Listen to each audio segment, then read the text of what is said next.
Maayong buntag, guys. Tinapay lang ang kakainin ko bago ako papasok sa trabaho. Tinapay lang. Bahog-bahog man itawag sa amin doon sa probinsya. Bahog-bahog.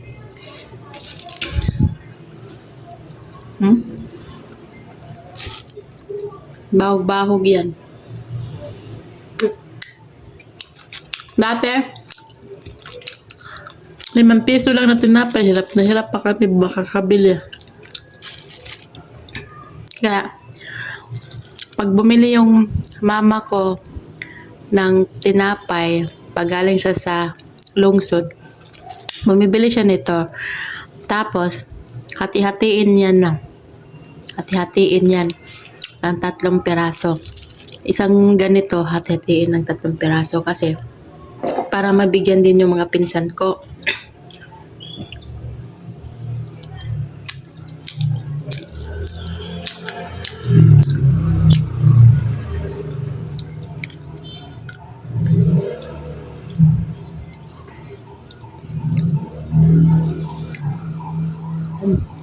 Ito yung Spanish bread to.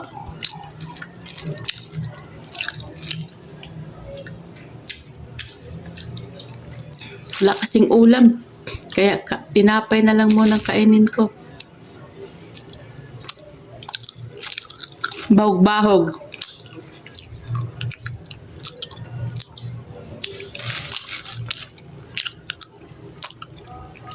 Ingon nila mga bahaw, mga kuno na.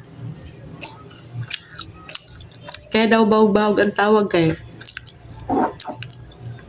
Bahaw daw yun na tinapay, tas niluto daw ulit, pero di ako sure.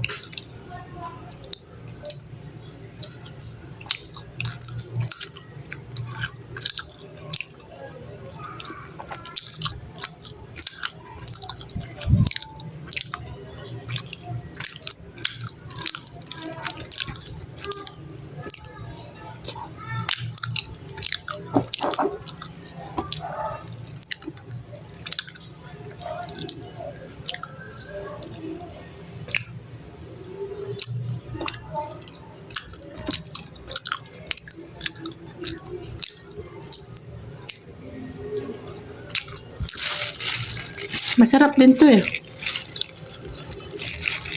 Ayaw ni Princess magbaon nito eh. Sabi ko magbaon siya. Ano ko? Damihan ko pagbili ng tinapay kayo. Para may baon ka sa trabaho.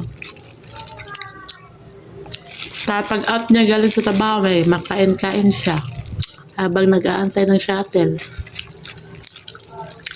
Ayaw na. Ayaw daw niya magbaon.